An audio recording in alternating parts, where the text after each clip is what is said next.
Lesithombe sikaSiphiwe Mahori sathathwa eminyakeni emibili eyedlule. Umama wakhe uNombuyiselo Nhlane akakwazi nokusibheka ngenxa yobuhlungu. Uthi indodana yakhe yashona eyithumile. Uthi wayemthuma esitolo ukuyothenga unemenayidi ngomsombuluko ebusuku kodwa akazange asabuya ekhaya.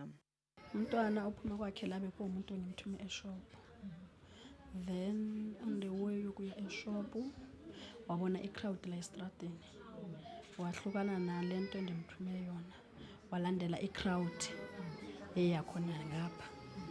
Then mina ngihleli lapha endlini ndisixela ukuthi uye apha endimthume khona. Kuthe emva kwexeshana ngimve ngabantwana bememeza egeyidini. Bazongicela ukuthi uSiphiwe sebamdubulile. Akulula ukuthi uNhlane amkele akubona. Yo ndiye ndafila kabuhlungu. Ngifile kabuhlungu. Ngoba nithe manifika phaya nifika nithola umntana wami elele phaya kugcwele igazi aphalele khona.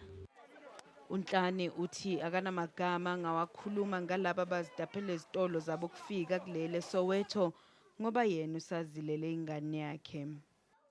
Ngesikhathi sakhuluma nabakwa eNews, uvakashele umakade bona we-ANC Winnie Madikizela-Mandela naye uhluleke ngisho ukuzibamba izinyembezi ngesikhathi exoxelwa udaba.